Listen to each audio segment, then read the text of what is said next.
আসসালামু আলাইকুম প্রিয় দর্শক, জানিয়ে দিব এখনকার আলোচিত সকল দেশীয় খবর। শুরুতেই জানিয়ে দেব সংবাদ শিরোনামগুলো। প্রধান উপদেষ্টার চাকরির প্রস্তাব জবাতে যা বললেন হাদির শ্রী। সরকার গঠন করবে কোন দল, যে বার্তা দিলেন আব্বাসী। জানাবো রয়টার্সের প্রতিবেদন। ক্ষমতার খুব কাছে তারেক রহমান। জানাবো রাজাপুরিয়া জামাত ইসলামীর কার্যালয়ে আগুন, তদন্ত দাবি। এবং সর্বশেষ জানাবো কত ভোট পড়ল। 2 ঘণ্টা পরপর জানাবে ইসি। প্রিয় দর্শক, এতক্ষণ দেখছিলেন সংবাদ শিরোনামগুলো, এখন জানাবো বিস্তারিত খবর। প্রধান উপদেষ্টার চাকরির প্রস্তাব জবাবে যা বললেন হাদির শ্রী। শহীদ ওসমান হাদির স্ত্রী রাবেয়া ইসলাম সম্পর্কে যমুনায় ডেকেছিলেন প্রধান উপদেষ্টা ড মোহাম্মদ ইউনুস। মূলত হাদির সন্তানকে দেখাশোনা করার যে সরকারি প্রতিশ্রুতি দেওয়া হয়েছিল, সেজন্যই তাকে ডাকা হয়েছিল। বিষয়টি শম্পা নিজেই সামাজিক মাধ্যমে জানিয়েছেন। তিনি বলেন, ড মোহাম্মদ ইউনুস স্যার আজকে তার বাসভবনে ফেরনাসকে এবং আমাকে তার সঙ্গে সাক্ষাৎ করার জন্য ডেকেছিলেন 12টায়। সেই আশা হলো মাঝখানে আমার ইনকিলাবের ভাই বোনগুলোকে নির্যাতনের শিকার হতে হলো। এতে স্পষ্ট বোঝা যায় এক পক্ষ এখনও সরকারের মধ্যে, যারা হাসিনার দোসর। ওসমান হাদির বিষয়ে ড ইউনুসের প্রচেষ্টা সম্পর্কে শম্পা বলেন, যাই হোক, আসার উদ্দেশ্য জানা ছিল না। পরে বুঝতে পেরেছি ফেরনাসের দেখাশোনার জন্য ড মোহাম্মদ ইউনুস স্যার যে প্রতিশ্রুতি দিয়েছিলেন, সেগুলোর কাগজপত্র হস্তান্তরের জন্য আমাদের আসতে বলা।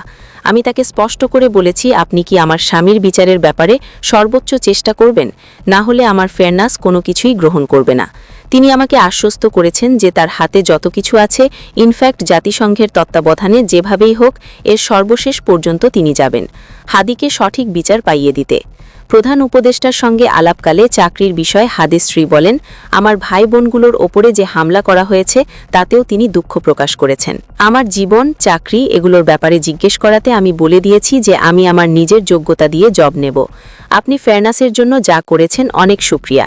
তিনি পুরোপুরি আশ্বাস দিয়েছেন, আন্তর্জাতিকভাবে এই হত্যা তদন্তের ব্যাপারে সর্বোচ্চ সহায়তা করবেন। সে আশ্বাস পেয়েই আমি ওখান থেকে এসেছি। সরকার গঠন করবে কোন দল, যে বার্তা দিলেন আব্বাসী। তয়জাজ জাতীয় সংসদ নির্বাচনকে সামনে রেখে দেশের রাজনৈতিক অঙ্গনে নানা আলোচনা সমালোচনার মধ্যে সরকার গঠন নিয়ে নিজস্ব মূল্যায়ন তুলে ধরেছেন ইসলামী চিন্তাবিদ ড এনায়েতুল্লাহ আব্বাসী। তিনি মনে করেন, আসন্ন নির্বাচনে বাংলাদেশ জাতীয়তাবাদী দল সংখ্যাগরিষ্ঠ আসনে বিজয়ী হতে পারে। নিজের ভেরিফাইড ফেসবুক পেজে একটি ফটোকার্ড পোস্ট করে তিনি এই মন্তব্য করেন। ফেসবুক পোস্টে ড আব্বাসী লেখেন, অনুধাবনমূলক জ্ঞান বিশ্লেষণের মাধ্যমে যতটুকু বুঝতে পেরেছি, ইনশাআল্লাহ ত্রয়োদশতম জাতীয় সংসদ নির্বাচনে সংখ্যাগরিষ্ঠ আসনে বিজয়ী হয়ে সরকার গঠন করবে বাংলাদেশ জাতীয়তাবাদী দল এবং আগামী রাষ্ট্রনায়ক হবেন তারেক রহমান। নিশ্চয়ই আল্লাহ তাআলা সকল বিষয়ে সম্যক অবগত। আগামী 12ই ফেব্রুয়ারি অনুষ্ঠিত হবে ত্রয়োদশ জাতীয় সংসদ নির্বাচন। ভোট গ্রহণের ঠিক 2 দিন আগে রাজনৈতিক অঙ্গনে বিভিন্ন ব্যক্তি ও মহল থেকে সরকার গঠন বিষয়ে নানা ধরনের মতামত ও পূর্বাভাস সামনে আসছে। ড এনায়েতুল্লাহ আব্বাসীর এ বক্তব্য সেই আলোচনার অংশ হিসেবে দেখা হচ্ছে। রয়টার্সের প্রতিবেদন। ক্ষমতার খুব কাছে তারেক রহমান। দীর্ঘ প্রায় 2 দশকে নির্বাসিত জীবন শেষে দেশে ফিরে তারেক রহমান এখন বাংলাদেশের শাসন ক্ষমতা গ্রহণের একেবারে কাছাকাছি অবস্থানে পৌঁছেছেন। এমনটাই জানিয়েছে বার্তা সংস্থা রয়টার্স। প্রতিবেদনে বলা হয়েছে, রাজনৈতিক অঙ্গনে তার এই প্রত্যাবর্তন দেশের সাম্প্রতিক ইতিহাসে একটি বড় মোড় হিসেবে বিবেচিত হচ্ছে। 2008 সালে চিকিৎসার উদ্দেশ্যে লন্ডনে যাওয়ার পর টানা 17 বছর বিদেশে অবস্থান করেন তারেক রহমান। গত ডিসেম্বরে তিনি দেশে ফেরেন। দেশে ফিরে দ্রুতই তিনি বাংলাদেশ জাতীয়তাবাদী দলের নেতৃত্বে সক্রিয় হন এবং আগামী 12ই ফেব্রুয়ারি জাতীয় নির্বাচনে পরবর্তী প্রধানমন্ত্রী হওয়ার দৌড়ে সবচেয়ে এগিয়ে থাকা প্রার্থী হিসেবে উঠে আসেন। রয়টার্সের বিশ্লেষণে বলা হয়েছে, সাবেক প্রধানমন্ত্রী ফ্যাসিস্ট শেখ হাসিনার পতনের পর যে রাজনৈতিক শূন্যতা তৈরি হয়েছে, সেই সুযোগে তারেক রহমানের উত্থান ঘটেছে। এই পরিবর্তনকে অনেকেই বাংলাদেশের রাজনৈতিক ধারায় এক অভাবনীয় ও গুরুত্বপূর্ণ বাঁক হিসেবে দেখছেন। নির্বাচনী প্রচারে তারেক রহমান একটি আধুনিক গণতান্ত্রিক ও জবাবদিহিমূলক রাষ্ট্র গঠনের অঙ্গীকার করেছেন। তিনি জানিয়েছেন, ক্ষমতায় গেলে এমন সাংবিধানিক সংস্কার আনা হবে যাতে কোনো ব্যক্তি 2 মেয়াদের বেশি প্রধানমন্ত্রী থাকতে না পারেন। তার মতে এতে করে স্বৈরতান্ত্রিক প্রবণতা রোধ করা সম্ভব হবে। অর্থনৈতিক পরিকল্পনার ক্ষেত্রে তারেক রহমান বেশ কিছু অগ্রাধিকার তুলে ধরেছেন। তিনি দরিদ্র পরিবারের জন্য আর্থিক সহায়তা বাড়ানোর কথা বলেছেন। পাশাপাশি দুর্নীতির বিরুদ্ধে কঠোর অবস্থানের প্রতিশ্রুতি দিয়েছেন। শুধু তৈরি পোশাক শিল্পের উপর নির্ভর না থেকে খেলনা, চামড়াজাত পণ্যসহ নতুন শিল্পখাত গড়ে তুলে অর্থনীতিকে বহুমুখী করার পরিকল্পনার কথাও উল্লেখ করেছেন তিনি। আন্তর্জাতিক সম্পর্কের প্রশ্নে রয়টার্স জানায়, তারেক রহমান সবার সঙ্গে বন্ধুত্ব নীতিতে বিশ্বাসী হওয়ার কথা বলেছেন। কোনো একক দেশের উপর অতিরিক্ত নির্ভরশীল না হয়ে ভারসাম্যপূর্ণ পররাষ্ট্রনীতি অনুসরণের ইঙ্গিত দিয়েছেন তিনি। বিশেষজ্ঞদের মতে তারেক রহমানের এই প্রত্যাবর্তন কেবল একটি রাজনৈতিক দলের সম্ভাব্য ক্ষমতায় আসা নয়, বরং বাংলাদেশে দীর্ঘদিনের রাজনৈতিক মেরুকরণে একটি বড় পরিবর্তনের ইঙ্গিত বহন করে। একদিকে তিনি তার বাবা জিয়াউর রহমান ও মা খালেদা জিয়ার রাজনৈতিক উত্তরাধিকার বহন করেছেন, অন্যদিকে নিজেকে একজন নীতি নির্ধারক ও ভবিষ্যৎমুখী নেতা হিসেবে তরুণ ভোটারদের কাছে তুলে ধরার চেষ্টা করেছেন। মাঠ পর্যায়ে বিএনপির সাংগঠনিক শক্তি এবং ভোটারদের মধ্যে পরিবর্তনের আকাঙ্ক্ষা তাকে এই নির্বাচনে প্রধান প্রতিদ্বন্দ্বী বা ফ্রন্ট রানার হিসেবে প্রতিষ্ঠিত করেছে বলে রয়টার্সের প্রতিবেদনে উল্লেখ করা হয়েছে।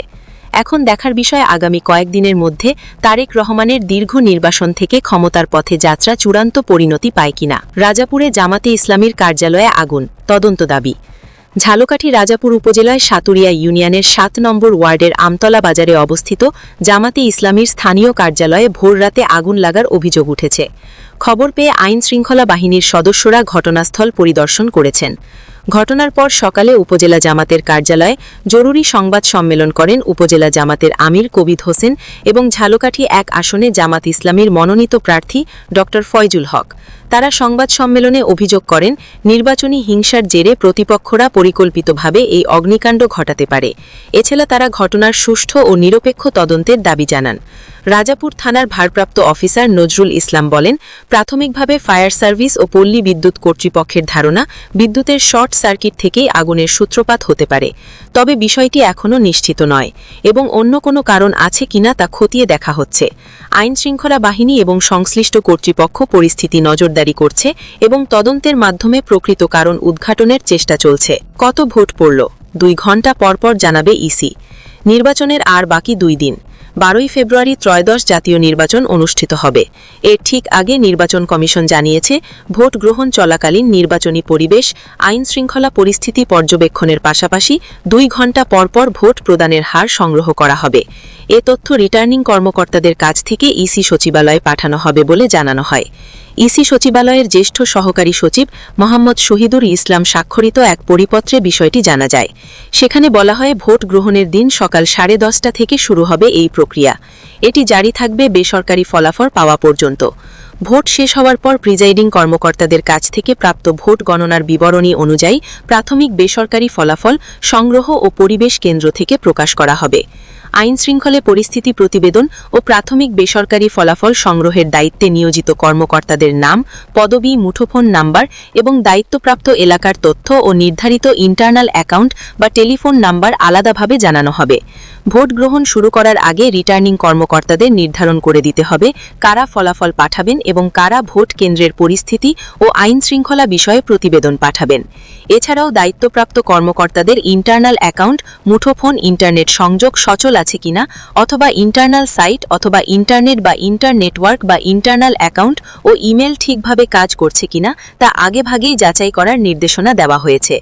ভোট শেষ হলে প্রাথমিক বেসরকারি ফলাফল ইসি সচিবালয়ের ইন্টারনাল সাইটে নির্ধারিত বার্তা প্রেরণ শীটের মাধ্যমে পাঠাতে হবে। সেখানে রিটার্নিং কর্মকর্তার স্বাক্ষর বাধ্যতামূলক করা হয়েছে। ইন্টারনাল সাইটে পাঠাতে সমস্যা হলে ইমেইলের মাধ্যমে ফলাফল পাঠানোর নির্দেশনা রয়েছে। বার্তা শীটে রিটার্নিং কর্মকর্তা অনিবার্য কারণে স্বাক্ষর করতে না পারলে অতিরিক্ত জেলা ম্যাজিস্ট্রেট বা দায়িত্বপ্রাপ্ত অন্য কর্মকর্তার স্বাক্ষরে আংশিক ফলাফল পাঠানো যাবে। তবে চূড়ান্ত ফলাফলের ক্ষেত্রে অবশ্যই রিটার্নিং কর্মকর্তার স্বাক্ষর থাকতে হবে। আরএমএসে নির্ধারিত পদ্ধতিতে আপলোড করতে হবে। কর্মকর্তাদের নমুনা স্বাক্ষর আজ 10 ফেব্রুয়ারি নির্বাচন কমিশন সচিবালয় অঞ্চলভিত্তিক দায়িত্বপ্রাপ্ত কর্মকর্তার কাছে পাঠাতে হবে। সেই পরিপত্রে আরও বলা হয়েছে, জাতীয় সংসদ নির্বাচন ও গণভোটের বেসরকারি ফলাফল ব্যবস্থাপনার জন্য ইসি সচিবালয়ের ইন্টারনাল সাইটে থাকা ইএমএস সফটওয়্যারের নির্ধারিত মডিউল ব্যবহার করতে হবে। ফলাফল এন্ট্রি ও পাঠানোর জন্য প্রয়োজনীয় জনবলকে প্রশিক্ষণ দেওয়া হয়েছে। প্রতিটি নির্বাচন এলাকায় সহকারী রিটার্নিং কর্মকর্তার অধীন ডেটা এন্ট্রি অপারেটর নিয়োগের পাশাপাশি ল্যাপটপ, স্ক্যানার, প্রিন্টার ও ইন্টারনেট সংযোগ নিশ্চিত করার নির্দেশ দেওয়া হয়েছে।